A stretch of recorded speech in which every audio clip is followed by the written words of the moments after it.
کیا آپ نے کبھی سوچا ہے؟ ایک ایسا بادشاہ جو اپنی طاقت کو خدا سے بھی بڑا سمجھتا تھا، آخر ایک فقیر کی ایک رات نے اس کی پوری زندگی کیسے بدل دی؟ یہ کوئی افسانہ نہیں، بلکہ وہ سچ ہے جو ہر طاقتور کے غرور کو زمین پر لے آتا ہے۔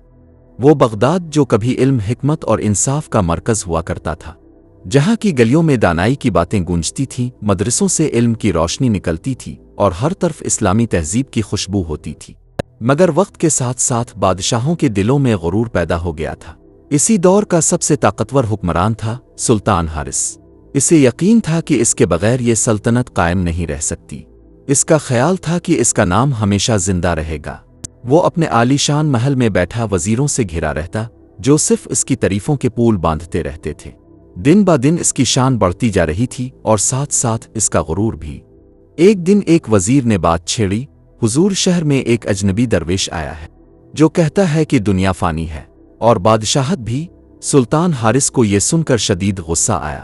اس نے سپاہیوں کو حکم دیا، اس درویش کو فوراً دربار میں حاضر کیا جائے۔ درویش دربار میں لایا گیا، سادہ لباس، چہرے پر نور، آنکھوں میں گہرائی اور لبوں پر سکون کی مسکراہٹ۔ سلطان نے غرور سے پوچھا، کیا تم نے کہا کہ میری سلطنت ختم ہو سکتی ہے؟ درویش مسکرایا اور بولا، حضور، یہ دنیا کسی کی نہیں رہی۔ جو آج تاج پہنتا ہے کل مٹی تلے ہوتا ہے۔ بادشاہ ہنسا، بس باتیں کر رہے ہو، کیا تمہارے پاس کوئی ثبوت ہے؟ درویش بولا، اگر اجازت ہو تو ایک کہانی سنانا چاہتا ہوں۔ سلطان نے اجازت دے دی۔ کبھی ایک بادشاہ تھا، بہت امیر، بہت طاقتور، پوری دنیا اس کی اطاعت کرتی تھی۔ ایک دن ایک دانا شخص اس کے دربار میں آیا اور کہا، بادشاہ سلامت، کیا اب جاننا چاہتے ہیں کہ اب کا انجام کیا ہوگا؟ بادشاہ ہنسا، میرا انجام؟ میں تو ہمیشہ زندہ رہوں گا۔ دانا شخص بولا، چلیے میں آپ کو حقیقت دکھاتا ہوں۔ وہ دونوں ایک سنسان قبرستان پہنچے، ایک پرانی شکستہ قبر کے پاس جا کر دانا شخص نے کہا، یہ کسی وقت ایک عظیم بادشاہ کی قبر تھی، محل، لشکر، خزانے، سب کچھ تھا، مگر آج کوئی اس کا نام تک نہیں جانتا۔ وقت نے اسے مٹی میں دفن کر دیا۔ بادشاہ یہ سن کر لرز گیا۔ درویش کی کہانی سن کر بھی سلطان حارث کے دل پر کوئی اثر نہ ہوا۔ اس نے کہا، میں وہ نہیں، میرا نظام، میری سلطنت مضبوط ہے، میں ہمیشہ قائم رہوں گا۔ درویش نے کہا، حضور، اگر آپ چاہیں تو ایک رات میرے ساتھ گزاری، میں آپ کو حقیقت دکھاؤں گا۔ بادشاہ حیران ہوا لیکن مان گیا۔ وہ رات جس نے سب کچھ بدل دیا۔ رات کے اندھیرے میں درویش بادشاہ کو لے کر بغداد کی گلیوں میں نکل گیا۔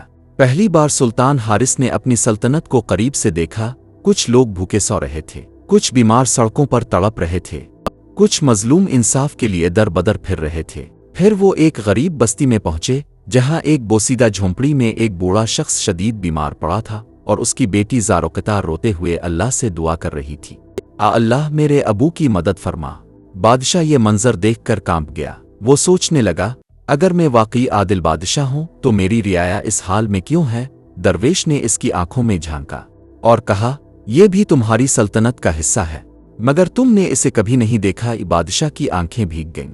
اگلے دن بادشاہ محل واپس آیا، مگر اس کا دل اداس تھا۔ اس نے درویش کو بلایا اور کہا، مجھے بتاؤ، میں حقیقی طور پر کامیاب حکمران کیسے بن سکتا ہوں؟ درویش مسکرایا اور بولا، اپنی طاقت کو اللہ کی امانت سمجھو، غرور کو چھوڑ دو اور یاد رکھو، ہر عمل کا حساب ہونا ہے۔ اس دن کے بعد بادشاہ نے اپنا طرز حکمرانی بدل دیا، خود غریبوں کے مسائل سننے لگا، انصاف قائم کرنے لگا اور اپنی طاقت کو اللہ کی رضا کے مطابق استعمال کرنے لگا۔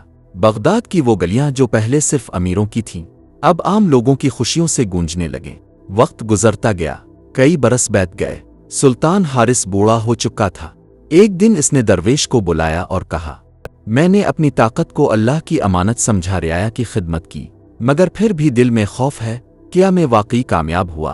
درویش نے مسکرا کر کہا، اگر تمہاری رعایا تمہیں نیک اور عادل بادشاہ کے طور پر یاد کرے، اگر تمہارا دل اللہ کے خوف اور محبت سے لبریز ہو، اور اگر تم آخرت کی تیاری کر چکے ہو، تو تم کامیاب ہو گئے۔ اصل کامیابی وہی ہے جو قبر کے بعد بھی ساتھ جائے۔ یہ سن کر بادشاہ کی آنکھوں میں سکون اتر آیا۔ کچھ دن بعد وہ اس دنیا سے رخصت ہو گیا۔ بغداد کے لوگ آج بھی اسے یاد کرتے ہیں، ایک ایسا سلطان جو سمجھ گیا تھا کہ اصل طاقت تخت میں نہیں بلکہ انصاف، نیکی اور اللہ کی رضا میں ہے۔ اگر آپ کو لگتا ہے کہ اب جانتے ہیں اس نیک دل بادشاہ کا نام، تو کمنٹس میں ضرور لکھیں۔ اگر آپ کو یہ کہانی اچھی لگی ہو تو ویڈیو کو لائک کریں، چینل کو سبسکرائب کریں اور اس سبق آموز پیغام کو دوسروں تک پہنچائیں۔ ملتے ہیں اگلی ویڈیو میں، تب تک کے لیے اللہ نگہبان۔